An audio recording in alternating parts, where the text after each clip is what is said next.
जिन लोगों ने भी आरओआई मॉडल्स पे बिजनेस किए हैं और उस फंड को मिसमैनेज किया, अगला प्लॉट ले लिया या गाड़ियां बड़ी बड़ी ले ली, आज वो मार्केट में बैठने के काबिल नहीं है। इसमें सिर्फ चंद लोग फायदा उठाते हैं, मेजॉरिटी लोगों को क्योंकि मार्केट का पता नहीं होता, वो इन होते हैं, वो अपना नुकसान करा बैठते हैं। आज का जो हार्ड टाइम है, अगर इसको डिफाइन किया जाए तो हम हर तरह से हार्ड टाइम्स फेस कर रहे हैं। पॉलिटिकली अनस्टेबिलिटी का शिकार है, इकोनॉमिकली डाउनटर्न हमारा चल रहा है। तीसरा, हमारी डिमांड सप्लाई भी जो मार्केट के अंदर जिस तरह चल रही है। जिस बंदे के पास 10 लाख रुपए भी थे, उसने 2-3 फाइलें खरीद ली, प्रॉफिट कमाऊंगा और रिटर्न अच्छा मिलेगा मुझे। लेकिन एट द एंड जब इकोनॉमिक रिसेशन हुआ, ना तो वो सेल हो रही है, अब वो फियर का शिकार है। हमारी मार्केट में ऐसा किस्सा भी है सर, एक बंदे पर 200 प्लस एफआईआर हो चुका है। जिस लोकेशन पे आप इन्वेस्टमेंट कर रहे हैं, उस मार्केट को देखें कि उसके करीब करीब कुछ बड़े प्रोजेक्ट अनाउंस होने तो नहीं चाह रहे। अगर वो अनाउंस होने चाह रहे हैं तो वो आपके लिए राइट प्लेस है इन्वेस्टमेंट के लिए। बिस्मिल्लाहिर्रहमानिर्रहीम, तनवीर मुगल हेयर। आज हम रियल एस्टेट बिजनेस क्लब के प्लेटफॉर्म पे एक नई पॉडकास्ट के साथ आपके सामने हाजिर हैं। और आज जो हमारे मेहमान हैं वो बड़े डायनेमिक और प्रोफेशनल रियल एस्टेट का काम करने वाले हैं, not other than mister Arshad Awan साहब। अरशद अवान साहब तकरीबन 16 साल जो है वो सऊदी अरब की मार्केट में टाइम लगा के आए हैं, बल्कि 16 साल उन्होंने फाइनेंशियल फिजिबिलिटीज बनाने में कुछ अदारों के साथ काम किया। फिर उसके बाद 6 साल उन्होंने खोबर में रियल एस्टेट की कंपनियों के साथ फाइनेंशियल मॉडलिंग करने में अपना किरदार अदा किया, और उसके बाद वो पाकिस्तान में तशरीफ़ लाए। और पाकिस्तान में आज 6 साल होने को है कि इन्होंने यहाँ पर माशाल्लाह बड़े अच्छे तरीके से सर्व किया है रियल एस्टेट मार्केट को। और इन 6 सालों में माशाल्लाह ये हमारे लिए एक सक्सेस स्टोरी है कि जिन्होंने आके पाकिस्तान में कामयाबी से कारोबार किया है। आज हम इनसे इंतहाई अहम मौजू के ऊपर बात करने जा रहे हैं, जो आज इस वक्त पाकिस्तान के चैलेंजिंग हालात हैं कि इन रियल एस्टेट के इस टफ टाइम, इस हार्ड टाइम के अंदर इन्वेस्टमेंट कैसे की जाए, किन प्रिकॉशंस का ख्याल किया जाए, नए इन्वेस्टर्स को किन चीज़ों का ख्याल करना है, बिल्डर्स और डेवलपर्स को अपने रवैयों में क्या तब्दीलियां लानी है। इस तरह की बड़ी इंपॉर्टेंट गुफ्तगू आज करने जा रहे हैं। आप हमारे पॉडकास्ट जरूर सुने और इसमें बहुत सारी चीजें आपको सीखने को मिलेंगी। जी अस्सलाम वालेकुम। वालेकुम अस्सलाम तनवीर भाई, बहुत शुक्रिया दावत देने का। जज़ाकल्लाह, आपका भी शुक्रिया, आप तशरीफ लाए सर। बहुत शुक्रिया। सबसे पहले सर मैं ये चाहूँगा कि आप थोड़ा सा आप अपना कुछ तारुफ तो मैंने करा दिया है, लेकिन कुछ तारुफ आप भी करा दें ताकि थोड़ा सा आपकी ज़ुबान से भी हमें समझ आ जाए कि आप। बहुत शुक्रिया तनवीर भाई। मुझे पाकिस्तान की मार्केट में तकरीबन 6 साल हुए हैं रियल एस्टेट में आए हुए। 2019 में मैं आया था। उससे पहले मैं सऊदी अरब में था, वहाँ पे अराउंड 16 ईयर मैंने सर्व किया। बैकग्राउंड मेरा फाइनेंस का है और फाइनेंशियल मॉडलिंग पे काम करता रहा हूँ। वहाँ पे लास्ट 6 ईयर मैंने रियल एस्टेट कंपनी में काम किया, और वहाँ पे हम डेवलपर थे। बेसिकली प्रोजेक्ट डेवलप करते थे, डेवलप करके हम डिलीवर करते थे। तो प्रोजेक्ट की कंप्लीट फाइनेंशियल मॉडलिंग हम करते थे, और उस फाइनेंशियल मॉडलिंग में हम कम्प्लीटली उसका पूरा कैनवस बनाते थे कि हमारी कॉस्ट कितनी आएगी, फाइनेंसिंग अरेंज करनी है तो कैसे करनी है, उसके बाद इसको सेल आउट करना है तो कैसे करना है, किन प्राइसेस के ऊपर करने हैं और कौन सी लोकेशन बेहतर होगी। फिर जब फिजिबिलिटीज थर्ड पार्टी कंसल्टेंट्स की फिजिबिलिटीज बन के आती थी तो उसको कंपेयर किया जाता था फाइनेंशियल मॉडलिंग के साथ कि क्या हम इस प्रोजेक्ट पे जिसकी फिजिबिलिटी बनाई है, क्या उस पर हमें प्रोसीड करना चाहिए, वो सूटेबल है या नहीं है। तो ये एक्सपीरियंस था। तो जब मैं पाकिस्तान मूव हो रहा था तो उस वक्त में जैसे सारे ओवरसीज पाकिस्तानी शॉर्ट लिस्ट कर रहे होते हैं कि पाकिस्तान मूव कर रहे हैं तो क्या जाके बिजनेस करना है, तो 2-3 आइडियाज थे। उनमें फिर जो फाइनल शॉर्ट लिस्ट हुआ था वो रियल एस्टेट हुआ था। और इस आइडिया शॉर्ट लिस्ट होने का एक तो पर्पस ये था कि रियल एस्टेट इंडस्ट्री में मैं काम कर रहा था, दूसरा रियल एस्टेट बिजनेस क्लब आपकी मैंने वीडियोस देखी थी और that was part of my homework के उन्होंने मुझे इंस्पायर किया था कि रियल एस्टेट बिजनेस क्लब जिस तरह से माशाल्लाह इवेंट करता है, रियल एस्टेट के लोगों को जोड़ के रखता है और एक ओवरव्यू देता है पाकिस्तान की मार्केट का, तो उससे बहुत हेल्प मिली मुझे मेरा अपना जो एक बिजनेस प्लान है उसको डिजाइन करने में। Sir it is really inspiration for me as well, और बड़ी मोटिवेशन है मेरे लिए कि आप जैसे ज़बरदस्त और अजीम काम करने वाले माशाल्लाह जो है वो इतना अप्रिशिएट हमें करते हैं, और हमारी चीज़ें इस लेवल पे अगर हेल्पफुल है तो it is God blessing for us sir. जैसा कि आज का मौजू हमने सर सेलेक्ट किया real estate investments in hard times. जी आज का जो हार्ड टाइम है अगर इसको डिफाइन किया जाए तो हम हर तरह से हार्ड टाइम्स फेस कर रहे हैं। जी मतलब हम पॉलिटिकली अनस्टेबिलिटी का जी शिकार हैं, जी इकोनॉमिकली जी एक डाउनटर्न हमारा चल रहा है, बिल्कुल और तीसरा हमारी डिमांड सप्लाई भी जो जी मार्केट के अंदर जिस तरह चल रही है, सही ये वो सारी रीजंस हैं, इन्फ्लेशन है ठीक कि है जिसकी वजह से एक हार्ड टाइम क्रिएट हो चुका जी हुआ है। बिल्कुल पिछले बिल्कुल 3 साल से रियल बिल्कुल एस्टेट की मार्केट जो है वो इस चैलेंजिंग सूरत हाल को फेस कर रही है, सही और इसके असरात, इसका इम्पैक्ट आपके इर्द गिर्द भी जी सर्कल के अंदर नजर आता है जी कि बिल्कुल कई रियल्टर्स इससे बहुत ज़्यादा मुतासर हुए हैं, कई बिल्कुल डेवलपर्स इससे मुतासर हुए हैं। बिल्कुल तो इस सूरत हाल में जब ये सूरत हाल मुल्क में पैदा हो चुकी हुई है, तो आप क्या एडवाइस करते हैं कि मतलब किस तरह की investment is the best investment? देखिए दो तीन चीज़ों को मैं कवर करूंगा। पहले तो हार्ड टाइम हम डिफाइन करते हैं कि हार्ड टाइम क्या है। हार्ड टाइम बेसिकली हमारा जो इकोनॉमिक रिसेशन चल रहा है उसको हम हार्ड टाइम बोलेंगे, क्योंकि हमारे यहाँ इस वक्त इन्वेस्टमेंट स्लो हुई है, लोग फियर का शिकार हैं, इन्वेस्टमेंट नहीं हो रही, लेकिन डिमांड है उस तरह से। जो एंड यूजर है, मसलन हमारी बुनियादी जरूरत पॉपुलेशन मौजूद है, है। हमारी पॉपुलेशन है, हम दुनिया में 5वें बड़े मुल्क हैं आबादी के हवाले से। हम्म। अब इन लोगों को रहने के लिए छत चाहिए, और वो छत, वो डिमांड एक फिजिकली सॉलिड डिमांड अवेलेबल है। जो कहते हैं हम जी 1.2 मिलियन जी यूनिट्स जी हमारे जी पास शॉर्टेज है, जो शॉर्टेज है, रेजिडेंशियल की शॉर्टेज है, और वो हर साल तकरीबन 3 से 4 लाख यूनिट्स के ऐड इजाफा हो हो रहे जाता हैं, है। इजाफा हो रहा है। तो रिसेशन में हुआ क्या, इस रिसेशन से पहले जो रियल एस्टेट के मॉडल काम कर रहे थे, वो मॉडल किसी न किसी तरह से, क्योंकि रेगुलेशन की कमी है रियल एस्टेट में, तो वो मॉडल रिस्पॉन्स नहीं कर सके, वो मॉडल फेल हो गए। अब जिन लोगों ने वहां पे इन्वेस्टमेंट की थी उन मॉडल के तहत, जाहिर है उन्हें रिटर्न नहीं मिले, वो एग्जिट लेना चाह रहे हैं, वो एग्जिट उन्हें नहीं मिल रहा।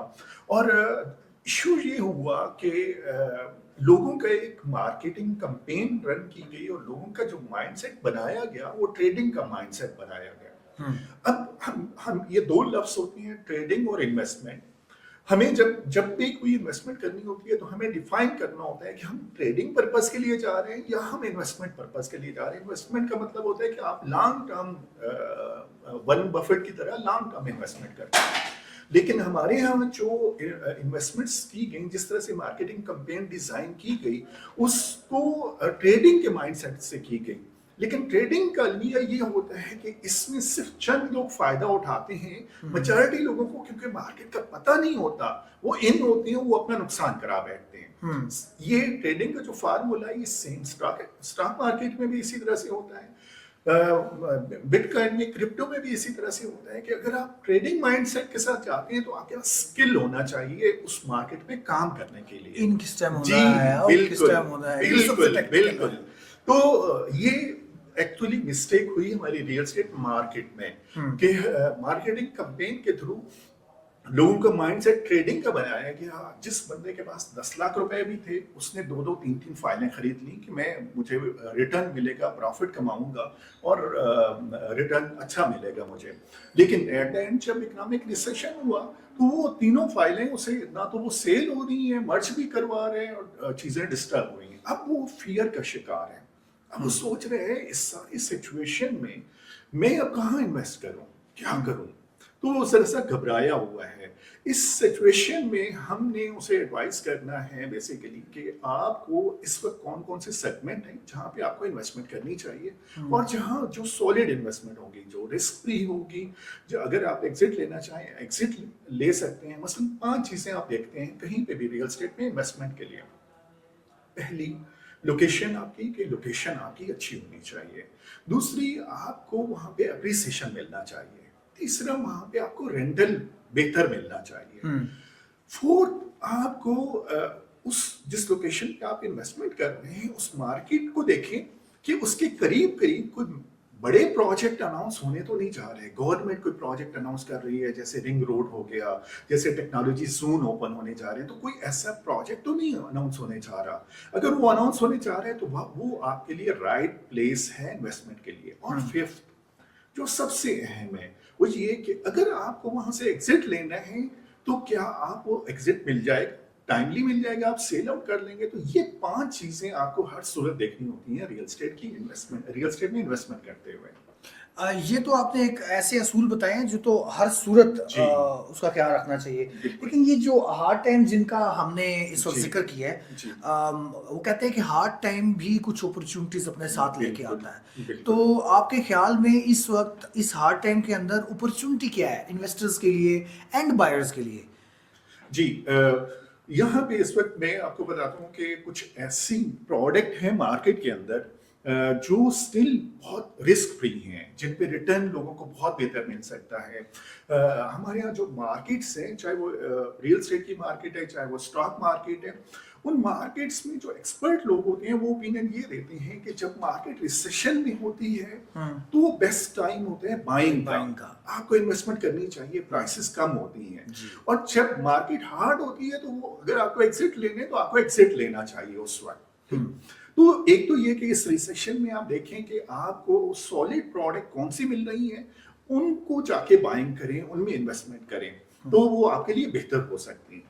अब यहाँ पे मैं क्लासिफाई थोड़ा सा और खोलता हूँ इसको कि आपको प्रोडक्ट आइडेंटिफाई कैसे करनी है। यही तो सबसे बड़ा चैलेंज है कि आपको प्रोडक्ट कैसे आइडेंटिफाई करनी है। मैं प्रोडक्ट आपकी जो आप बड़ी अच्छी बात कर रहे हैं, लेकिन जी। आपने पिछली भी जो बात की है सर, उसमें जो मॉडल फेल हुआ है उसमें ROI एक है जी। कि लोगों ने कोई प्रॉपर्टी नहीं परचेज की, बल्कि जी। वो जस्ट फायदे की बात बिल्कुल। उनको बताई जा रही है और वो बाय कर रहे हैं, जिसकी वजह से बिल्कुल। बहुत सारे लोग फंसे हैं। ऐसे ही है। तो वो इसलिए मैंने रेलेवेंट समझा यहाँ पे आपको जी। ऐड करना कि जी। जब आप प्रोडक्ट सर्च कर रहे होते हैं तो यार जी। अगर आपको प्रॉपर्टी लेनी है तो प्रॉपर्टी ले। बिल्कुल। ये ROI वाली प्रोडक्ट्स कोई ज्यादा मुफीद नहीं होती। नहीं होती, ऐसा ही है सर। फिजिकल आपकी प्रोडक्ट आप लेंगे, क्योंकि रियल एस्टेट का डेफिनेशन ही यही है कि वो रियल प्रोडक्ट है, वो रियल प्रोडक्ट है और आपको रियल प्रोडक्ट में जाना चाहिए। अब जिस तरह से हमारी इंटरेक्शन होती है मुख्तलिफ डेवलपर्स के साथ, बिल्डर्स के साथ, तो एक चीज ऐसी ऑब्जर्व की है कि 4 किस्म के बिल्डर्स होते हैं, डेवलपर्स होते हैं जो प्रोजेक्ट मार्केट में लेके आते हैं। और इस रिसेशन में जो इस वक्त सिचुएशन हुई है उनमें हमने इन्हें 4 कैटेगरीज में डिफाइन किया। पहली वो कैटेगरी है कि उन्होंने प्रोजेक्ट लॉन्च किया और उन्होंने सेल आउट कर दिया, मार्केटिंग कैंपेन रन की, सेल आउट कर दिया। लेकिन जब वो कंस्ट्रक्शन करने गए तो कंस्ट्रक्शन कास्ट इतनी बढ़ गई कि उनकी फिजिबिलिटी सारी डिस्टर्ब हो गई और प्रोजेक्ट उन्हें रोकना पड़ गया और रुके पड़े हैं प्रोजेक्ट इस तरह के। उसके बाद दूसरी क्लासिफिकेशन, दूसरी टाइप उन बिल्डर्स की है जिन्होंने प्रोजेक्ट मार्केट किया, लोगों को अटैक किया, वहां पे इन्वेस्टमेंट हुई, लेकिन उस प्रोजेक्ट में इन्वेस्टमेंट फंड्स लगाने के वो फंड्स कहीं और उन्होंने शिफ्ट कर दिया, तो वो प्रोजेक्ट भी स्टक पड़े हुए। थर्ड ऐसे लोग हैं जिन्होंने मार्केट में प्रोडक्ट सेल की, लेकिन उन्होंने किसी न किसी तरह से कुछ प्रोजेक्ट पे लगाते रहे, कुछ साइड पे किया, कुछ लगाते रहे। वो किसी सिचुएशन में है कि उनके प्रोजेक्ट अराउंड 40% 50% तक अचीव कर चुकी हैं, दरमियान में रिसेशन आ गया और इस वक्त वो फिनिशिंग फेज में जाने लगे हैं और इस सिचुएशन में। फोर्थ वो लोग हैं जिन्होंने प्रोजेक्ट अनाउंस किया था, सेल आउट किया और जो फंड्स आए उन्होंने सारे के सारे प्रोजेक्ट पे लगाए, प्रोजेक्ट के साइड पे कहीं पे भी नहीं वो फंड लेके गए। वो इस वक्त सबसे बेहतर सिचुएशन में है। 2-3 उन्हें फायदे हुए। पहला फायदा ये हुआ कि उन्होंने जब सारे फंड्स प्रोजेक्ट में लगाए तो उस वक्त कंस्ट्रक्शन कास्ट कम थी, तो प्रोजेक्ट उन्होंने बना लिया।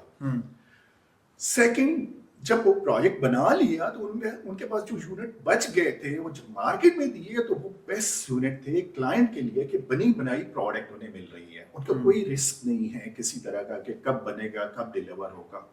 थर्ड, उन बिल्डर्स की रेपुटेशन बेहतर हो गई कि ये ऐसे बिल्डर हैं जो भी फंड लेने आता है प्रोजेक्ट पे लगाते हैं। तो ऐसे बिल्डर इस वक्त अगर हम एक एनालिसिस करें तो अराउंड 5 to 10% है मार्केट में जिन्होंने जो फंड्स आए सारे प्रोजेक्ट पे लगाए और इस वक्त उनके प्रोजेक्ट रेडी हैं। सर आपने बड़ी अच्छी चीज़ें गिनवा दी हैं और एक इन सब से टॉप ऑफ एक वैल्यू ये भी मिलती है कि आज उनके दफ्तर खुले हुए हैं और मार्केट के अंदर बैठे हैं। बिल्कुल बैठे हुए हैं, काम देखिए, कर रहे हैं। जिन लोगों ने भी ROI मॉडल्स पे बिजनेस किए हैं या आपने जी। जो जिक्र किया है पहले 3 लोग जी। जो हैं जी। कि उन्होंने या तो ROI मॉडल पे पैसा जी। उठाया या उन्होंने कोई और लालच दे के पैसा बिल्कुल। उठाया और उस फंड को मिसमैनेज किया, अगला प्लॉट ले लिया जी। या जी। गाड़ियां बड़ी बड़ी ले ली, जी, बिल्कुल। आज वो मार्केट में बैठने के काबिल नहीं है। वो लोगों को बिल्कुल। फेस नहीं कर सकते, उनके बिल्कुल ऊपर सर ऐसे। FIR हो रही हैं। बिल्कुल। बहुत सारी इर्द गिर्द हमारे ऐसे हालात और वाकयात हैं। सही। बहुत कम ही ऐसा कुछ सही बंदा है जिस पे कोई इस तरह का वक्त है, लेकिन सही। ज्यादातर लोगों के ऊपर इस टाइम सही। हमारी मार्केट में ऐसा किस्सा भी है सर, एक बंदे पर 200 प्लस FIR हो चुकी है। इतने लोगों से पैसा इन्होंने सही। मिस कमिटमेंट कर दी ना। सही। FIR तो तब जी, हो रही है जी। कि जो एग्रीमेंट है वो फुलफिल नहीं हो नहीं सके, हुआ। नहीं हो सो सके। आई थिंक जी। कि आपकी इन सारी बातों के अंदर मैं साथ अगर ये जी। साथ साथ कहता जाऊं जी। कि हमारी जो इन्वेस्टर्स हैं या हमारी जो अवाम है, जी। अवाम को इस चीज़ का एहसास करना चाहिए कि यार जहां आपको कोई लालच देता है बहुत ज़्यादा जी। ROI की, लालच देता है पे बैक की, जी। लालच देता है सालाना इंक्रीमेंट्स की, तो जी। मेरा ख्याल है कि ये मॉडल सस्टेनेबल नहीं है। नहीं होता। और एक तो वो पहले भी साबित हो चुका है वो नहीं जी। है, लेकिन मैं आज भी देखता हूँ सर कि हमारी सोशल मीडिया पे बिल्कुल। बहुत सारे प्रोजेक्ट आज भी इसी मॉडल को प्रमोट कर रहे हैं, जी। जी। इसी को लेके चल रहे हैं। जी। ये नहीं होना चाहिए एक्चुअली हमारे यहाँ, क्योंकि रेगुलेशन की कमी है रियल स्टेट में। तो पहले तो बिल्कुल रेगुलेशन नहीं थे। जब मार्केट रिसेशन की तरफ गई तो अब लोगों को रियलाइज होना शुरू हुआ कि हमें रेगुलेशन लेके आना चाहिए। अभी बात हो रही है रेरा की और सारा कुछ हो रहा है, तो अभी नए मॉडल जो आ रहे हैं वो बेहतर एक्सपेक्ट कर रहे हैं कि अच्छे होंगे इंशाल्लाह। इसमें सर मैं अभी आपने चूंकि रेगुलेशन की बात जी। की है, रेरा की बात की है, तो ये भी एक बहुत इंपॉर्टेंट चीज़ है जी। जिस पे आपकी जो है राय और सही। आपका विजडम जो है वो हमें चाहिए। कि देखिए पाकिस्तान के अंदर पहले जिस तरह आपने बताया कि बिल्कुल ही मादर पिदर आज़ाद किस्म की मार्केट थी, बिल्कुल। लोग 1 करोड़ रुपए की ट्रांजेक्शन करा रहे होते थे और बिल्कुल। उसका टैक्स जो है वो 2 लाख रुपए की प्रॉपर्टी जी। शो कर रहे होते थे। जी। मतलब जी। अंधेर नगरी है, ऐसा तो जी। जी। नहीं होना चाहिए था ना, बिल्कुल। लेकिन ये हो रहा था। बिल्कुल। पटवार खानों में भी हो रहा था, हाउसिंग बिल्कुल। सोसाइटीज में भी हो रहा था, ये सब जी। चल रहा था। जी। बाद में जब स्टेट बैंक ने या जो हमारे इंटरनेशनल IMF। IMF है, जी। उन्होंने जब इंटरवीन किया जी। तो उन्होंने कहा जी कि हम तुम्हें बताते हैं कि पैसा जी। कैसे करना जी। है। जी। जी। तो खैर अब उन्होंने किया, अब फ्रेमवर्क पूरा आ चुका है जी, पाकिस्तान बिल्कुल के ऐसा अंदर, ही। सेल के ऊपर, जी। परचेज के ऊपर, टैक्सेस, जी। FBR के रेट, जी। DC रेट अब जी। रिवाइज हो के बिल्कुल जेन्युइन उस जी। चीज के ऊपर आ चुके हुए हैं। जी।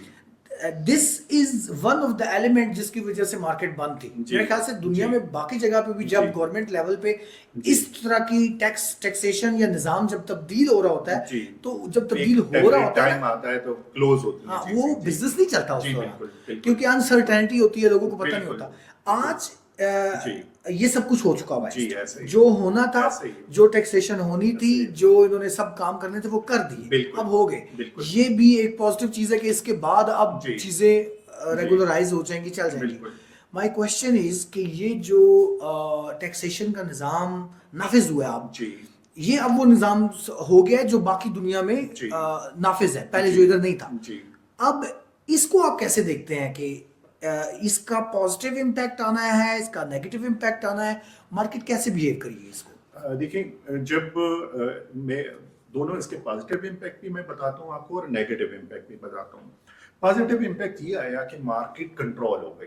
राइट। ठीक, मार्केट में जो उन्होंने एक स्पीड को स्लो करना था वो स्लो हो गई। जिस तरह से बिल्कुल without question housing societies launch हो रही थी, फाइनेंस सेल हो रही थी, तो वो कंट्रोल हो गई।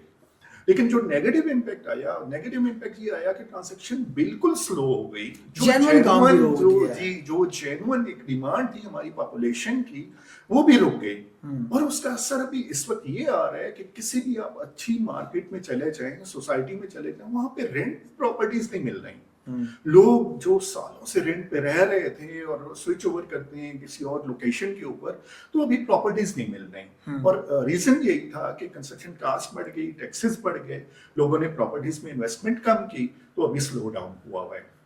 अभी जो फ्यूचर में हम चीजें देख रहे हैं वो ये देख रहे हैं कि गवर्नमेंट अब स्टेप बाय स्टेप चीजें रिलैक्स करती जा रही है, क्योंकि एक साइड पे वो रेगुलेशन स्ट्रांग अभी करेगी, दूसरी साइड पे टैक्सेस वाले साइड पे स्टेप बाय स्टेप वो रिलैक्स करेगी। जैसे अभी FED में उन्होंने कम किया, इसी तरह से हम एक्सपेक्ट कर रहे हैं कि बजट तक कुछ और रिलैक्सेशन हो जाएगी। और ये एक राइट टाइम होगा हमारी पब्लिक के लिए, इन्वेस्टमेंट के लिए, कि आप इन्वेस्टमेंट करें। और इस वक्त जो डिमांड हाई क्रिएट हुई हुई है उसमें आपको बहुत सॉलिड प्रॉपर्टीज मिल जाएंगी, आपको रिटर्न बेहतर मिलेंगे और फ्यूचर के लिए अच्छी इन्वेस्टमेंट्स होंगे। ठीक है, मतलब आपने अच्छे तरीके से हमें पॉजिटिव साइड भी इसकी बता दी और नेगेटिव साइड भी दिखा दी। डिमांड एंड सप्लाई का आपने जिक्र किया सर। डिमांड एंड सप्लाई को अगर देखा जाए तो जस्ट रिसेंटली हमारी कुछ डिस्कशंस चल रही थी, तो अगर हम पिंडी इस्लामाबाद की मार्केट की बात करें तो यहाँ पर प्लॉट असेसमेंटली ओवर सप्लाई की तरफ पहुंच चुके हुए जी हैं। बिकॉज रिसेंटली हम लोगों ने फैसल टाउन विजिट किया, चौधरी मजीद साहब से मुलाकात हुई, तो उनसे जब सवाल पूछा कि ये कितने आबादी के लिए आप ये जगह डेवलप कर रहे हैं, क्योंकि माशाल्लाह जगह बहुत है उनके पास, तो उन्होंने कहा जी कि इस वक्त तक जो प्रोजेक्ट हम लॉन्च कर चुके हुए हैं ये 12 लाख सही लोगों को अकोमोडेट करेगा, ठीक बट वी हैव विजन कि हम इसको 25 लाख तक ठीक एक्सटेंड लेके करेंगे। जाएंगे जी अब सेम अप्लाइज अगर आप डीएचए की तरफ आ जाएं, तो डीएचए भी इस वक्त ये कह रहा है कि हमारे पास 5 लाख ठीक प्लॉट ठीक सेल करने के लिए। ठीक अगर डीएचए और इनके पास मतलब ये नंबर्स हैं, डीएचए 5 लाख तो तैयार प्लॉट कह रहा है, मेरे ख्याल है अगर चौधरी मजीद साहब के पास 25 लाख ठीक फैमिली को अकोमोडेट करने का बंदोबस्त है, तो डीएचए के पास यकीनन इससे ज्यादा है, जी यकीनन इससे ज्यादा है, जी 50 लाख होगा। जी फिर इसी तरह हम देखते हैं हमारे आउटस्कर्ट्स में ब्लू वर्ल्ड सिटी है, capital capital smart smart city city है, बिल्कुल उधर इस्लामाबाद हमारे पास पार्क जी व्यू है, जी बिल्कुल इसके अलावा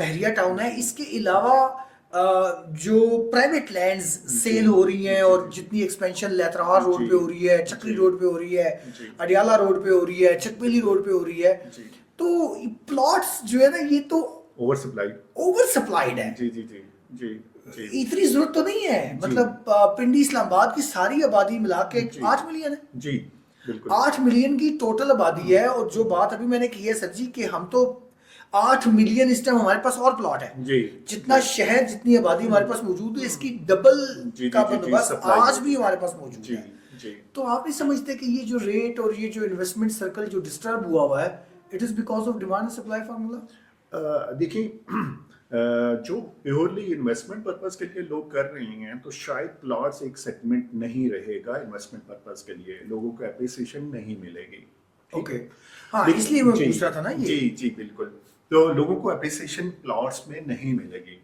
लेकिन अगर वो चाहते हैं बिल्डअप प्रॉपर्टी में और सिटी के करीब करीब जो हाउसिंग सोसाइटीज हैं जहाँ पे अभी भी प्लॉट ओपन पड़े हुए हैं वहां पे अगर वो प्लॉट लेते हैं और उस पे जाके कंस्ट्रक्शन करते हैं, घर बनाते हैं, तो डेफिनेटली उनकी एक अच्छी इन्वेस्टमेंट होगी, उन्हें रिटर्न बेहतर मिलेंगे।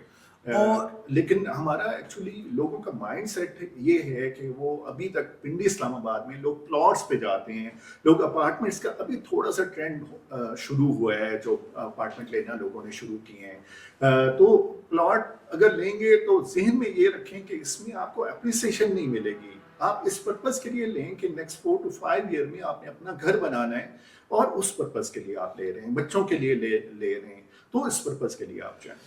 तो आपके कहने का मतलब ये है कि जो आज से पीछे 25-30 साल 40 साल रियल एस्टेट का जो मतलब एक फिनोमेना रहा है कि लोगों ने प्लॉट इसलिए परचेज किए कि उनको हाई प्रॉफिट आता था, तो अब आप समझते हैं कि ये हाई प्रॉफिट नेक्स्ट अगले 5 सालों में 10 सालों में नहीं होगा, तो किस में होगा sir? What is the right product for today's buyer? इस हार्ड टाइम में भी अगर वो प्रोडक्ट ली जाए तो आप समझते हैं कि अगले 5 साल में वो डबल हो जाएगी, ट्रिपल हो जाएगी, मतलब जो भी बेस्ट जो सेगमेंट है वो बिल्डअप प्रॉपर्टी है, बिल्डअप प्रॉपर्टी है, जो कंस्ट्रक्टेड प्रॉपर्टी है, कमर्शियल हो, प्रॉपर्टी, कमर्शियल रेजिडेंशियल अपार्टमेंट हो सकता है, उसमें घर हो सकता है, उसमें ऑफिस हो सकता है, उसमें शॉप्स हो सकती हैं, जो स्टेबल मार्केट है, रियल एस्टेट की स्टेबल मार्केट है, जिनमें ऑलरेडी पॉपुलेशन रह रही है, वहां पे कोशिश करें कि बिल्डअप प्रॉपर्टी में इन्वेस्टमेंट करें, उसमें उन्हें उनके बजट में जो चीज आ रही है वो इस वक्त ले लें, इस वक्त पकड़ लें, इस वक्त इन्वेस्टमेंट उसमें कर लें। अब कई ऐसी, जैसे मैंने पहले बिल्डर्स के वाले से बताया था कि जो 5 to 10% सेगमेंट है, जिन्होंने सारे फंड जो आए थे उन्होंने प्रोजेक्ट पे लगाए और इस वक्त उनके प्रोजेक्ट रेडी हैं, ऐसे बिल्डर्स को आइडेंटिफाई किया जाए, ऐसी प्रोडक्ट को आइडेंटिफाई किया जाए कि ऐसी प्रोडक्ट उनको मिल जाए और वो ले लें। मुझे आइडिया है कि कुछ स्टिल मार्केट में ऐसी प्रोडक्ट हैं कि रेडी प्रॉपर्टीज आपको इंस्टॉलमेंट के ऊपर मिल रही हैं, तो अगर ऐसी प्रॉपर्टीज क्लाइंट को मिल जाती हैं तो वो बहुत बेस्ट प्रॉपर्टीज हैं। ओके, अब ये जो हालात और वाकयात चल रहे हैं, चूंकि आपने सारी डिस्कशन के अंदर हमारे सामने चीज आई कि जाहिर है कि जो एंड यूजर भी है ना वो जी भी इस वक्त घबराहट जी बिल्कुल का शिकार है। और बिल्कुल अभी देखें कि आज हम पॉडकास्ट कर रहे हैं तो पिछले जी हफ्ते 10 दिन के अंदर सोने जी की मार्केट जो जी है वो बहुत ज्यादा जंप हुई है। बिल्कुल बिल्कुल इसी तरह इससे पहले हमें डॉलर मार्केट ने जी बहुत टफ टाइम दिया जी है। जी जी और आज जी भी मेरे खुद चुके जी ओवरसीज इन्वेस्टर्स काफी सारे हैं। जी लोकल्स को तो बहुत सारे लोगों को इन बातों की नहीं समझ होती, जी लेकिन जो ओवरसीज हमारे बायर्स होते हैं ना उनको बिल्कुल समझ होती है इस चीज की बिल्कुल कि बिल्कुल जी हमने जब बाय किया था उस वक्त बिल्कुल डॉलर कितने का था, बिल्कुल हमने प्रॉपर्टी कितने की जी बाय की, जी आज आप इतने की दे रहे हैं तो बिल्कुल डॉलर इतने का हो गया है। तो वो अपनी जो ना इन जी चीज़ों जी के जी अंदर जी इन जी चीज़ों के अंदर जी फंसे हुए होते हैं। जी तो व्हाट डू यू रिकमेंड कि इस वक्त जो हमारी लोकल लोग हैं, एक एडवाइस इनके लिए करें कि क्या जी ये इस वक्त अगर ये इतना अच्छा टाइम है बाइंग का तो ठीक डू है यू रिकमेंड कि ये किसी इंस्टीट्यूशन से लोन ले लें और ऐसी चीज़ें जो अच्छी चीज़ें उनको मिल रही हैं जी वो ये ले लें, और दूसरी फिर ओवरसीज के लिए भी आपने एडवाइस जी करनी है। मैं दोनों के लिए लोकल के लिए मैं रिकमेंड करूंगा कि आपके पास जो फंड्स हैं आप अपना प्लान करें कि मेरे पास इतने फंड्स हैं, मेरा कैश फ्लो इतना अलाउ करता है, मंथली मैं इतनी इंस्टॉलमेंट पे कर सकता हूँ। तो किसी अच्छे फाइनेंशियल एडवाइजर को कांटेक्ट करें, अच्छे रियल एस्टेट का जो कंसल्टेंट है उसको कांटेक्ट करें, उसको क्लियरली बताएं आपका ये कैश फ्लो है, इतना बजट है, इसमें क्या क्या प्रोडक्ट आपको रिकमेंड कर सकते हैं। तो उसको सामने रखते हुए आप उस पर प्रोसीड करें। कोशिश करें जो आपका बजट है अपने ऊपर ओवर बर्डन ना लें, लेकिन आपके बजट में जो चीज आसानी से आ रही है आप उस पर प्रोसीड करें और वो बिल्डअप प्रॉपर्टी में जाएं। आप स्टूडियो अपार्टमेंट ले सकते हैं। अगर आपका बजट 2 बेड अपार्टमेंट का नहीं है आप 1 बेड अपार्टमेंट ले सकते हैं, 1 बेड का नहीं है आप स्टूडियो अपार्टमेंट पे चले जाएं, ठीक। लेकिन आप बिल्डअप प्रॉपर्टी में जाएं। और बिल्डअप प्रॉपर्टी में आपको एडवांटेज क्या मिलता है कि आपको मिलता है कि आप प्राइस लॉक कर लेते हैं। और उसमें हमारे यहाँ जो कंस्ट्रक्शन इंडस्ट्री है इसमें 70 अलाइड इंडस्ट्रीज शामिल होती हैं। तो वो सारी प्राइसेस आप लॉक कर रहे होते हैं, आप एल्युमिनियम की प्राइस लॉक कर रहे होते हैं, आप सीमेंट की प्राइस लॉक कर रहे होते हैं, आप ब्रिक्स की प्राइस लॉक कर रहे होते हैं। तो आपको वो एडवांटेज मिलता है कि अगर इन्फ्लेशन आता है वो हिट करता है तो आप उसमें सेफ रहते हैं। मैं एक एग्जांपल आपको देता हूँ। हमारे एक ओवरसीज क्लाइंट, उन्होंने घर बनाया 10 मरले का और आज से 4 साल पहले घर बनाया। एक पोर्शन उन्होंने रेंट पे दिया, टोटल जो कास्ट आई थी 160 लाख आई थी उसके ऊपर कास्ट, ठीक है। एक पोर्शन उन्होंने रेंट के ऊपर दिया और वो पोर्शन इस वक्त जो इनकम जनरेट कर रहे हैं वो 50,000 जनरेट कर रहे हैं। मतलब 80 लाख का वो एक पोर्शन, हम अगर स्प्लिट 50-50 करें तो 80 लाख का एक पोर्शन और वो 50,000 पर मंथ रेंट उन्हें दे रहे हैं। तो इस ये कहीं बनता है 7% के करीब एनुअल रेंट बनता है रेजिडेंशियल का, घर का। अब अगर एप्रिसिएशन इसमें मैं आपको ऐड करके दूं तो ये जो 160 लाख का घर बना था इस वक्त उसकी जो वर्थ बनती है वो 350,000 बनती है, 3 करोड़ 50 लाख। अगर उसको 50% कर दें तो ऑलरेडी उन्हें फ्री हो चुका है, ठीक है, ठीक। तो ये एक अट्रैक्शन है ओवरसीज पाकिस्तानीज के लिए कि इस वक्त मैसिव डिमांड है रेजिडेंशियल में, वो अपार्टमेंट्स में इन्वेस्ट करें, वो घरों में इन्वेस्ट करें और उनको फिर रेंटल के तौर पे यूज करें, उन्हें लॉन्ग टर्म रेंटल पे यूज करें, उन्हें शॉर्ट टर्म रेंटल पे यूज करें, एयरबीएनबी के मॉडल के ऊपर यूज करें तो बेस्ट उन्हें रेंटल इनकम आ सकती है। ठीक है सर। और मतलब ये आपने काफ़ी सारी प्रॉपर्टीज़ के रिलेटेड बता दी चीज़ें। इसमें एक बड़ी इंपॉर्टेंट चीज़ सर ये है कि हमारा सोशल मीडिया ने जहाँ हमारे लिए बहुत सारी आसानियाँ पैदा की हैं वहाँ बहुत सारा मेस क्रिएट किया है इसने। ये मिस इन्फॉर्मेशन को पास आउट कर रहा होता है, ये नेगेटिविटी को पास आउट कर रहा होता है। और आप एक दफ़ा सर्च कर लें कि आपको इस तरह की प्रॉपर्टी चाहिए तो उसके बाद ना 75 ऐड आपको जी रेलेवेंट दिखना शुरू हो जाता है। सही। बट जो कस्टमर होता है उसको सबसे बड़ा चैलेंज ये होता है कि वो उनमें ड्यू डिलिजेंस नहीं कर सकता, सही वो सही। उसमें नहीं पूरे तरीके से, जाहिर है वो मतलब पता नहीं वो अपना कोई भी काम कर रहा जी, है, जी, जी, ठीक है, तो वो कैसे इतना प्रोफेशनल हो सकता है कि प्रोजेक्ट की ड्यू डिलिजेंस करे। सही। तो ये ड्यू डिलिजेंस करना बेसिकली कंसल्टेंट की जिम्मेदारी होती है। तो मेरी तो इसमें बात ये है कि किसी भी बायर को किसी भी प्रोफेशनल कंसल्टेंट के बगैर इन्वेस्टमेंट नहीं करनी चाहिए, बिल्कुल ऐसे लाजमी किसी से मशवरा बिल्कुल करना चाहिए। ऐसे। मशवरा करना वैसे भी सुनता है। जी आप इसमें ड्यू डिलिजेंस का क्या फार्मूला देते हैं जिस ड्यू डिलिजेंस के तहत कस्टमर को भी चलना चाहिए और प्लस हमारे कंसल्टेंट्स को भी चलना चाहिए? हम पिछले कुछ अरसे से हमने चीज़ें जो अब ये जिन पे एफआईआर हुई हैं जी, जी, जी, इनमें कई एफआईआर डीलरों पर भी हुई हैं, ठीक। बिकॉज उन्होंने अपनी वो पाव गोश्त के लिए अगले बिल्कुल। बंदे की गाय ज़िबा की है, बिल्कुल। ये किया है लोगों ने, बिल्कुल। मतलब विदाउट ड्यू बिल्कुल। डिलिजेंस, बिल्कुल। सिर्फ थोड़े थोड़े कमीशन के लिए डीलर जो है नाम नहाद जो होते जी, हैं, जी, जी, नहीं जी, जी। प्रोफेशनल होते हैं, उनकी जी। ट्रेनिंग नहीं होती, जी, जी, तो जी, वो जी, जी। अपने इन्वेस्टर को भी फंसा देते हैं। सही। तो व्हाट आप क्या ड्यू डिलिजेंस का फार्मूला देते हैं? It is for dealers, consultant end of course for customers. For customers. देखें, ड्यू डिलिजेंस के हवाले से जब हम बात करते हैं ना, तो अगर हम डेवलप कंट्रीज के मॉडल को देखते हैं तो वहाँ पे मैंडेटरी है कि आपको इंस्पेक्शन करवानी है प्रॉपर्टी की। ठीक। आप अगर कोई प्रॉपर्टी बाय करने जा रहे हैं, चाहे वो अपार्टमेंट है चाहे वो घर है, तो आपको उसकी इंस्पेक्शन, एक होम इंस्पेक्शन कंपनी होगी, उससे आप इंस्पेक्शन करवाएंगे और उसकी जो रिपोर्ट आएगी वो रिपोर्ट आप ट्रांसफर डॉक्यूमेंट में लगाएंगे। ठीक। यहाँ अनलकीली पाकिस्तान में ये मैंडेटरी नहीं है होम इंस्पेक्शन। ठीक। तो बायर के लिए मैं रिकमेंड ये करूंगा कि जब भी कोई प्रॉपर्टी खरीद रहे हैं तो कुछ प्राइवेट इंस्पेक्शन कंपनी स्टिल यहाँ पे काम कर रही हैं जो आपकी इंस्पेक्शन करके देती हैं और डिटेल इंस्पेक्शन करके देती हैं। उसमें एक्सटीरियर शामिल होता है, इंटीरियर शामिल होता है, सेफ्टी सिक्योरिटी शामिल होती है, डॉक्यूमेंटेशन शामिल होती है। तो उस पे आपकी बहुत कम अखराजात आती हैं, आपकी फ़ी उनकी बहुत कम होती है, लेकिन आपको वो जो बाद में जो सरप्राइजेस मिलते हैं उनसे आप बच जाते हैं। तो एक जो जेन्युइन बायर है उसको इंस्पेक्शन वाली साइट पे जाना चाहिए। उसको इंस्पेक्शन कौन सी कंपनीज का? मुख्तलिफ कंपनीज होती हैं सर, वो करके देती हैं। अच्छा। मसलन आप अगर अपार्टमेंट खरीदने जा रहे हैं तो आप अगर गूगल करेंगे तो इस्लामाबाद में आपको इंस्पेक्शन कंपनी मिल जाएंगी कि ये कंपनीज हैं जो आप प्रॉपर्टी की इंस्पेक्शन करके देती हैं। ओके। आप उनको कांटेक्ट करेंगे, वो आपसे प्रॉपर्टी की डिटेल मांगेंगे, एक अपॉइंटमेंट सेट हो जाएगी, किस दिन इंस्पेक्शन करनी है, उस दिन उनकी टीम जाएगी, इंस्पेक्शन करेगी प्रॉपर्टी की और जो बायर है उसको रिपोर्ट भिजवा देगी। अब वो इतने डिटेल में स्कैनिंग होती है कि बायर उसके बेसिस पे बड़ी अच्छी ऑफर दे देता है और उसको एडवांटेज मिल जाता है ऑफर में।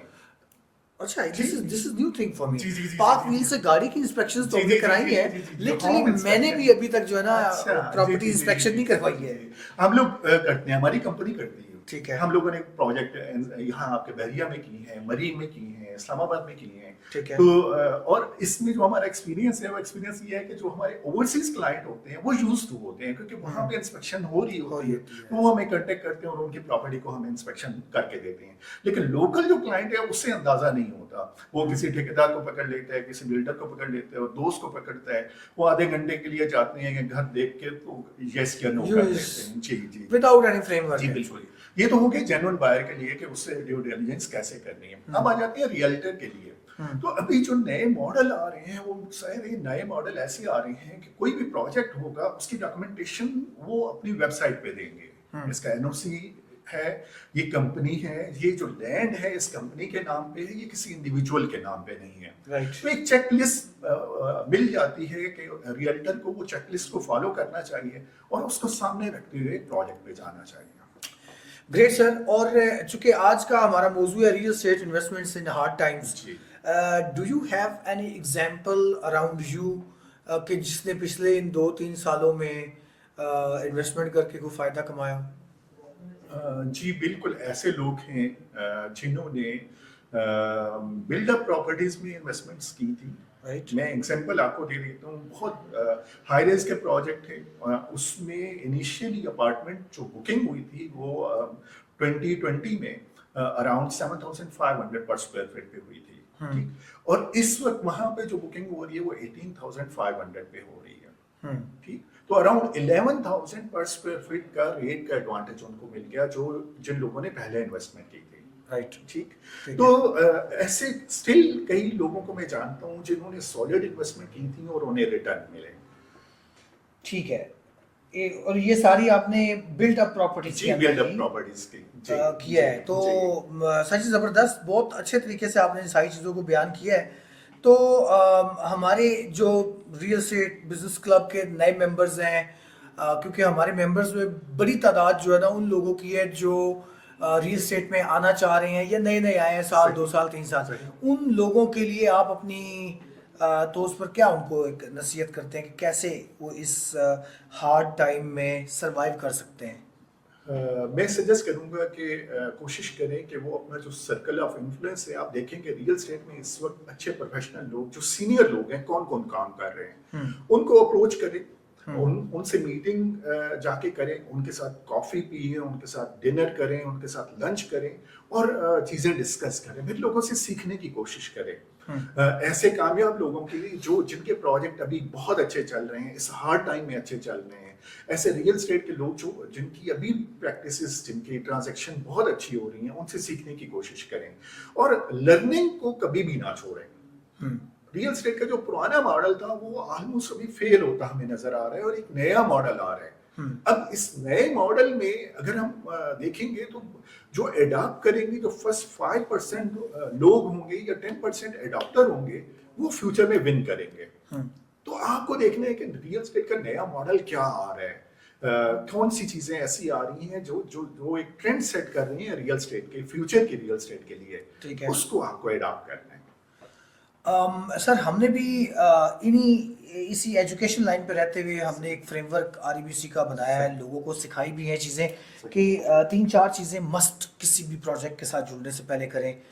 उनकी ओनरशिप चेक करें, बिल्कुल, प्रोजेक्ट की ओनरशिप मस्ट चेक करें। बिल्कुल। मेरा ज़ाती तजर्बा ये है कि जहाँ पर 2-3-4 पार्टनर्स हों, कोशिश करें अवॉइड करें जी, उसको, ठीक। चाहे उनकी ठीक, बाकी चीज़ें हों भी, क्योंकि ये पाकिस्तान है, पाकिस्तान में क्योंकि एक लीगल जी, फ्रेमवर्क जी। कमज़ोर है बहुत ज़्यादा, जिसकी जी। वजह से उनके आपस के जब कॉन्फ्लिक्ट पैदा होते हैं पार्टनर्स के, तो बिल्कुल। उसकी वजह से सारा प्रोजेक्ट और सारे इन्वेस्टर्स सफ़र कर रहे होते हैं। दूसरी सर पहला ओनरशिप है, दूसरा अप्रूवल है जी, बिल्कुल। और तीसरी डिमांड है कि जो जी। चीज़ वो जहाँ बनाई जा रही है क्या उसकी कोई ज़रूरत भी डिमांड है, है। क्योंकि वो बिल्कुल जी। ऐसे ही लोग बना रहे होते हैं बिल्कुल, ठेकेदारी, वो बिल्कुल। जिस तरह आपने कहा ना कि जी, लोग जी, ठेकेदार को साथ लेके जी, चले जी, जाते जी, हैं, जी, जी, तो बस इसी तरह ही चल रहा होता है। ठेकेदार जा रहा होता है और वो कहता है जी इतने प्लॉट ले लो, इतने बिल्कुल, बिक जाएगा, बिल्कुल। तो दे डोंट नो वो जी। वो चीज़ों को प्रॉपर वर्कआउट नहीं करते। और फिर ये कि डिलीवरी ट्रैक रिकॉर्ड जी, होना होना बहुत ज़रूरी है। बहुत बहुत ज़रूरी है। ज़रूरी कोई है। भी बंदा जो पहला प्रोजेक्ट बना रहा है, बिल्कुल। उसने चाहे टीवीसी कितने ही अच्छे बना लिए जी, हों, जी, जी, जी, जी। इवन एनओसी भी उसने ले ली हो, इवन वो बिल्कुल। अकेला ओनर भी हो, बिल्कुल। अगर ये उसका पहला प्रोजेक्ट है तो जी। उससे काम करने में थोड़ा सा जी, एहतियात करें, जी, उसको थोड़ा बिल्कुल। काम करने दें। अब देखें कि बिल्कुल। जब वो वाकई 50-60% काम कर गया तो अब उसके साथ बिल्कुल। काम किया जा सकता है। बिल्कुल। तो this is advice from real estate जी। Business club. जी। आप जो जो नए इन्वेस्टर्स हैं, जो बिल्कुल फ्रेश इन्वेस्टर्स आ रहे होते हैं, और उनके लिए क्या इस वक्त आप एडवाइस करते हैं कि किस तरफ उन्हें जाना चाहिए? हाँ, देखिए सबसे अहम चीज़ वो अपने इन्वेस्टमेंट का एनालिसिस करें। क्योंकि फाइनेंशियल साइड भी मैंने जैसे इंट्रो आपने भी मेरा दिया था और मेरा फाइनेंशियल बैकग्राउंड है, तो फाइनेंशियल लिटरेसी के हवाले से भी हम काम कर रहे हैं। हमारा एक ख्वाब है कि अगर हम पाकिस्तानी यूथ को और पाकिस्तान की पॉपुलेशन को फाइनेंशियल लिटरेसी सिखा देते हैं तो हम एक बहुत बड़ा माइलस्टोन अचीव कर लेंगे, क्योंकि फाइनेंशियल लिटरेसी बेसिकली आपको देती है कि आपने अपने फाइनेंशियल डिसीजन किस तरह से बेहतर करने हैं। हमारे यहाँ कंजम्पशन माइंडसेट होता है, हम कंज्यूम कर देते हैं, जो इनकम आती है उसको कंज्यूम कर रहे होते हैं। लेकिन हम अगर अपनी हैबिट डेवलप कर लें, थोड़ी थोड़ी सी इन्वेस्टमेंट करते जाएं, तो एक बहुत अच्छी इन्वेस्टमेंट हमारी बन सकती है। तो मेरे जो इन्वेस्टर हैं, जो नए लोग हैं जो इन्वेस्टमेंट करना चाह रहे हैं, मैं उन्हें एडवाइस करूंगा 50-30-20 का फार्मूला अडॉप्ट करें। 50-30-20 50% जो भी उनकी इनकम आ रही है उसका 50% नीड्स पे लगाएं, 30% वांट्स पे लगाएं, 20% वो इन्वेस्टमेंट करें, सेविंग और इन्वेस्टमेंट करें और सेपरेट अकाउंट क्रिएट करें। जो इन्वेस्टमेंट जैसी इनकम आई वहां पे आपने ट्रांसफर कर देनी है। ठीक, शायद इनिशियली रियल एस्टेट बाय करने के लिए आपके पास इतने फंड्स नहीं हो, लेकिन कुछ ऐसे पोर्टफोलियो आप डेवलप कर सकते हैं जिनमें आप जाके इन्वेस्टमेंट थोड़ी थोड़ी सी इन्वेस्टमेंट पार कर सकती हैं, और जब वो एक ऐसी लिमिट को पहुंच जाए कि आप रियल एस्टेट बाय कर सकें तो फिर रियल एस्टेट में आके बाइंग कर लें, डाउन पेमेंट दे दें, फिर इंस्टॉलमेंट देते रहें। राइट। तो आप बैंक अकाउंट ओपन करें, इनकम आती है इंस्टेंटली 20% इनकम का वहां पे शिफ्ट कर दें, ताकि वहां पे आपकी वो जो इनकम है अकमुलेट होती रहे और आपको प्रॉफिट मिलता रहे। और वो ऑनवर्ड आप कहीं पे आप रीट में इन्वेस्ट कर सकते हैं। रियल एस्टेट का नया मॉडल है और बहुत बेस्ट मॉडल है। 2025 में पाकिस्तान में हम एक्सपेक्ट कर रहे हैं 7 से 8 नए रीट आ रहे हैं और यहाँ इस्लामाबाद में 4 से 5 हम रीट एक्सपेक्ट कर रहे हैं, जहाँ पे आप बहुत थोड़ी सी अमाउंट में जाके इन्वेस्टमेंट कर सकते हैं। आप 15,000 से भी इन्वेस्टमेंट कर सकते हैं। फिर प्रॉपर्टी बेस्ड कई मॉडल आ रहे हैं जहाँ पे बहुत कम अमाउंट से आप इन्वेस्टमेंट कर सकते हैं। तो एक रूटीन में मंथली आप प्लान करें, जैसे ही इनकम आई आपने वहाँ शिफ्ट कर दिया। सर माशाल्लाह बहुत अच्छे डिटेल तरीके से आपने जवाब दे दिया, और आपने जिक्र भी कुछ कर दिया जो मेरा नेक्स्ट सवाल था कि दुनिया के अंदर जो टेक्नोलॉजी रिवोल्यूशन आया है, जी।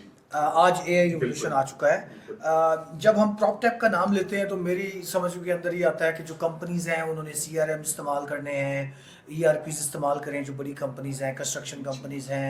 अच्छा, फिर होम ऑटोमेशन आ गई है जी, आप ठीक क्लिक है। करते हैं तो लॉक ठीक होता है, क्लिक करते हैं तो ठीक पर्दे हटते हैं, ठीक है। लाइटें क्लिक पे आ गई हैं, ठीक है। एसी पंखे क्लिक पे आ गए हैं, ये सब ठीक। ऑटोमेशन आ जाती है। ठीक है। ब्लॉकचेन टेक्नोलॉजी जी, जी, मतलब जी। एक रिवोल्यूशनरी चीज हो सकती है जी। प्रोजेक्ट्स में ट्रांसपेरेंसी लाने के जी, हवाले से। जी। रीट का आपने जिक्र कर जी, दिया है। बिल्कुल। Now my question is, because मैं आपकी वर्किंग को देखता हूँ जी। बड़े जी, डिटेल से, सब जज़ाकल्लाह खैर। मतलब मुझे बहुत आपकी शुक्रिया। वर्किंग से इंस्पायरेशन मिलती है हमेशा। जज़ाकल्लाह खैर। तो आप प्रॉपटेक पे काम कर रहे जी। हैं, आप ब्लॉकचेन टेक्नोलॉजीज को जी। समझते हैं। जी। ये जिन चीज़ों का मैंने नाम लिया है, जी। थोड़ी अंडरस्टैंडिंग मुझे भी जी। चीज़ों से थोड़ी जी। आपके साथ सीख ली, थोड़ी इधर से सीख ली, उधर से सीख ली। जज़ाकल्लाह खैर, बहुत शुक्रिया। इसके ऊपर अपना जी। फीडबैक दें, अपने जी। अंदाज में बताएं कि जी। हाउ दिस प्रॉपटेक और ऑल दीज थिंग्स जी। कैन हेल्प अस जी। Grow better in real estate. दुनिया में से जैसे हमारे यहाँ ये पुराना रियल एस्टेट का मॉडल फेल हुआ है ना, ऐसे ही यही मॉडल दुनिया में भी मुख्तलिफ जगहों पे काम करता रहा है। दुबई में 80s 90s में इसी तरह का मॉडल था, उन्होंने रीवैम्प किया। 2008 का फाइनेंशियल जो क्राइसिस आया वो भी इसी तरह के मॉडल के ऊपर आया था, उसको फिर उन्होंने बेहतर किया। तो अभी जो नए मॉडल आ रहे हैं वो नए मॉडल रीट के बेसिस पे आ रहे हैं, प्रॉपटेक के बेसिस पे आ रहे हैं। प्रॉपटेक एक बड़ा अम्ब्रेला है, उसके नीचे मुख्तलिफ मॉडल हैं रियल एस्टेट के। उसमें को वर्किंग स्पेसिस हैं, उसमें अफोर्डेबल हाउसिंग है, उसमें रीट है। REIT is one of the product under proptech. जी। तो इसमें रियल एस्टेट के प्रोडक्ट होते हैं वो, अगर मैं सिर्फ रीट की बात करता हूँ तो रीट में आप पूरे का पूरे कमर्शियल प्रोजेक्ट आप रजिस्टर करवाते हैं, फुली रेगुलेटेड होते हैं, SECP से रजिस्टर होते हैं, स्टॉक मार्केट में इसकी लिस्टिंग होती है, वो यूनिट्स में डिस्ट्रीब्यूट हो जाते हैं और आप जाके यूनिट बाइंग करते हैं। उसके 3 टाइप्स होती हैं रीट की। एक होता है रेंटल रीट, बनी बनाई property already rental income generate कर रही है, वो रीट में कन्वर्ट हुई है और उसमें जाके आप बाइंग कर सकते हैं। आपको क्वार्टरली डिविडेंड आएगा, आपके बैंक अकाउंट में ट्रांसफर होगा। फिर सेकंड होती है डेवलपमेंट रीट, होती है कि प्रोजेक्ट नया बिल्कुल शुरू हो रहा है और उसमें जाके आप इन्वेस्टमेंट कर सकते हैं, यूनिट्स बाय करते हैं। थर्ड होते हैं कि वो पहले डेवलपमेंट रीट थी, उसके बाद वो कन्वर्ट हुई रेंटल रीट में, तो उसमें जाके आप इन्वेस्टमेंट कर सकते हैं। इसका मैं अगर एक लिटमस टेस्ट आपको बताऊं कि जिन लोगों ने पिछले 2 साल में पाकिस्तान में रेट में इन्वेस्टमेंट की थी और जिन लोगों ने फाइल्स में इन्वेस्टमेंट की थी, फाइल्स वाले नुकसान में रहे। इवन -50%, -60% में भी कोई फाइल लेने को तैयार नहीं। और सेम अमाउंट जिन लोगों ने रेट में इन्वेस्ट की, उन्हें मार्जिन मिले, उन्हें अप्रिसिएशन मिली, उन्हें रेंटल इनकम मिली। तो इस वजह से अभी जो नए मॉडल आ रहे हैं वो सारे रेट की तरफ ज्यादा जा रहे हैं, प्रॉपर्टी की तरफ ज्यादा जा रहे हैं कि जो सॉलिड वेरीफाइड मॉडल हैं उन पे हमें जाया जाए। सर माशाल्लाह, ग्रेट सर, बहुत अच्छी आज की हमारी गुफ्तगू हुई है। मैं अभी अपने प्रोग्राम को क्लोजिंग की तरफ लेके जाना चाहता हूँ और इसके अंदर कुछ चीज़ें ऐसी हैं जो आपसे पूछनी बहुत ज़रूरी हैं। हमारा आज का मौजू था रियल एस्टेट इन्वेस्टमेंट इन हार्ड टाइम्स। ये हार्ड टाइम पाकिस्तान में आपको मजीद कितना टाइम चलता नजर आ रहा है? देखिए, ये बेसिकली एक माइंडसेट की प्लानिंग है, ठीक है। अगर हमारी जो सीनियर लीडरशिप है, जो डिसीजन मेकर हैं, वो सारे एग्री कर जाएं कि हमें पाकिस्तान को एक राइट डायरेक्शन पे लगाना है, तो बिलीव मी आज रात को वो एक डायरेक्शन दे सारे लोग, कल से हालात बेहतर होना शुरू हो जाएंगे। और मैं महसूस करता हूँ कि जिस तरह से एक रियलाइजेशन महसूस हो रही है लीडरशिप के लेवल के ऊपर और जो पब्लिक में पेन है सारी सिचुएशन को, इकोनॉमिक रिसेशन की वजह से, तो महसूस हो रहा है कि इंशाल्लाह जल्द हम एक राइट डायरेक्शन की तरफ जा रहे होंगे। इसके अलावा आपसे जो आज की इस सारी गुफ्तगू के अंदर जो चीज़ मैंने समझी है, priority number 1 should be the ready property, build up property, not plot. जी बिल्कुल, बिल्ड अप प्रॉपर्टी। जी। अगर कंसल्टेंट्स के पास या परचेजर्स के लिए ये सहूलत दे दी जाए कि तैयार प्रॉपर्टी उन्हें आसान किस्तों में दे दी जाए, बिल्कुल। तो मेरा ख्याल है कि ये इन्वेस्टर्स best के लिए भी ठीक है, और जी। ये this is the number one product. जी, बिल्कुल। ये सारी आज की गुफ्तगू में से बिल्कुल, निकाला मैं। बिल्कुल। और दूसरा, अगर इन्वेस्टर इस तरह की चीजों में हाथ डालता है जी। तो उसको कोई नुकसान यहाँ पर नहीं होता। नहीं होता, हर नहीं सूरत होता। से प्रॉफिट होगा। बिल्कुल। प्लॉट्स में उसे फायदा या नुकसान का जी, आंसर जी, जी, में भी हो सकता है, वहाँ जहाँ जी। डिमांड एंड सप्लाई का जी। ज्यादा मसला है, जी। लेकिन इसके अलावा यहाँ वो अच्छा चल रहा है। बिल्कुल। फाइनली सर, आप हमें मतलब इस हार्ड टाइम्स के हवाले से इन्वेस्टर्स और इन सब के लिए या हमारे बिजनेस क्लब के मेंबर्स के लिए एक फाइनल मैसेज दीजिए। जी। फिर उसके बाद हम अपने प्रोग्राम को वाइंड अप करते हैं। सर बहुत शुक्रिया। तीनों चारों कैटेगरीज के लिए जो इन्वेस्टर हमारे हैं उनको मैं रिकमेंड करूंगा, जैसे मैंने अपनी डिस्कशन में भी बोला कि कोशिश करें पाकिस्तान में इन्वेस्टमेंट करें, रियल एस्टेट में इन्वेस्टमेंट करें, फियर को छोड़े, फियर में ना जाएं, क्योंकि बेस्ट टाइम होता है जब रिसेशन होता है, जब प्राइसेस कम होती हैं, ये बेस्ट बाइंग टाइम है। इस वक्त पाकिस्तान बेस्ट बाइंग टाइम से गुजर रहा है। तो आप इन्वेस्टमेंट करें और बिल्डअप प्रॉपर्टीज में इन्वेस्टमेंट करें। और उसका फायदा क्या होगा कि 70 अलाइड इंडस्ट्रीज में एक्टिविटी आएगी, आपकी पूरी इकोनॉमी में एक्टिविटी आना शुरू हो जाएगी, लोगों को रोजगार मिलना शुरू होंगे, मुख्तलिफ इंडस्ट्रीज ग्रो करना शुरू कर देंगे। उसके बाद जो बिल्डर्स हैं, डेवलपर्स हैं, मैं उनको रिकमेंड करूंगा कि वो ऐसे प्रोजेक्ट लेके आए जिसमें क्लाइंट का रिस्क कम से कम हो। आप चीजें बेहतर फाइनेंशियल इंस्टीट्यूशन को इन्वॉल्व कर लें, गवर्नमेंट को इन्वॉल्व कर लें, प्राइवेट इन्वेस्टमेंट कंपनीज को इन्वॉल्व कर लें, लेकिन प्रोडक्ट बना के मार्केट में इंट्रोड्यूस करवाएं। ये हमने प्रोडक्ट बना दी है, अब आए आप इन्वेस्टमेंट करें, जेन्युइन बायर को उस वक्त आप ऑफर करें। ठीक। और जो हमारे रियल्टर हैं उनके लिए एडवाइस ये है कि कोशिश करें कि प्रोजेक्ट सिलेक्शन में बहुत मोहतात हों, ऐसी जगहों पे अपने क्लाइंट को लेके जाएं जो रिस्क फ्री हो, क्योंकि क्लाइंट बेसिकली आप इन्वेस्टमेंट कर रहा होता है, वो फंड्स दे रहा होता है, और वो फंड्स इस इंडस्ट्री के लिए ऑक्सीजन का काम करते हैं। और वो फंड अगर अच्छी जगहों पे जाएंगे तो सबका फायदा होगा, पूरा जो इकोसिस्टम है वो डेवलप होगा। तो जो रियल्टर है वो कोशिश करें सिलेक्टिव हो, ऐसे प्रोजेक्ट सिलेक्ट करें जो रिलायबल हो, रिस्क फ्री हो। सर बहुत शुक्रिया, आपने so अपना much. कीमती Thank वक्त you so निकाला, much. आप जी। तशरीफ लाए, और Exactly. इतनी जबरदस्त गुफ्तगू आज हुई है। बहुत मैं शुक्रिया। यकीन से कह सकता हूँ कि जो लोग इस वक्त रियल स्टेट में नॉट सर्वाइव बल्कि थ्राइव अगर करना चाहते हैं, तो आज के पॉडकास्ट में ऐसी एडवाइजेज आपके जरिए हमारे बिजनेस क्लब के प्लेटफॉर्म पे आ रही हैं कि काम करने वाले बंदे के लिए काम है, काम है, बिल्कुल काम है। मतलब अगर राइट माइंडसेट है, ग्रोथ माइंडसेट है, जिसका आप जिक्र करते हैं, तो ये इसमें से उसको आगे चलने का रास्ता मिल सकता है। सर मैं आपका एक बार फिर शुक्रिया अदा करना चाहता हूँ। Thank you sir, thank you so much, जज़ाकल्लाह खैर। इंशाल्लाह मिलते रहेंगे, और हम अपना जो रियल एस्टेट बिजनेस क्लब की कम्युनिटी है, हमारी रियल्टर की कम्युनिटी है, और हमारे जो बायर्स हैं उनको मैक्सिमम वैल्यूएबल इंफॉर्मेशन देंगे। बेसिक जो है वो वैल्यू क्रिएट करनी है इंशाल्लाह। सर जज़ाकल्लाह। ये थी जी आज हमारे साथ अरशद अवान साहब, जिनकी गुफ्तगू आपने सुनी है, और लबे-लबाब ये है कि चाहे इस वक्त पाकिस्तान के अंदर एक चैलेंजिंग टाइम है, एक हार्ड टाइम है, लेकिन अगर real estate agent, real estate developer ये मिलकर ऐसी प्रोडक्ट डिज़ाइन करें जो रिस्क फ्री हो, जिसमें कम से कम रिस्क हो, और पहले से इन्वेस्टमेंट करके एक चीज़ को बिल्डअप कर दिया जाए, और अब इन्वेस्टर को कहा जाए कि वो किस्तों में ले ले, तो आज की मार्केट में भी अगर ये मॉडल लेके आप आएंगे तो किसी सूरत आपको नाकामी नहीं देखनी पड़ेगी, बस सूरत के आप उसकी बुनियादी तकाजे पूरे करें, वहाँ उस चीज़ की डिमांड हो, और जो प्रॉपटेक है, जो टेक्नोलॉजी इंटीग्रेशन है, ये आपकी हो, और राइट नेटवर्क में आप प्रोजेक्ट लेके जाएंगे, तो जितने भी डीलर्स, डेवलपर्स आज की इस मार्केट में भी नए प्रोजेक्ट लाएंगे, हर सूरत उनको कामयाबी मिलेगी इंशाल्लाह, क्योंकि अल्लाह ताला की मर्जी के बगैर तो कुछ नहीं हो सकता। हम लोगों ने जो आज गुफ्तगू की है, ये आप लोगों के फायदे के लिए की है, और उम्मीद है कि आप लोग इसमें से सीखेंगे और अपने कामों को आगे बढ़ाएंगे और बिजनेस क्लब का हिस्सा बनेंगे। बहुत शुक्रिया।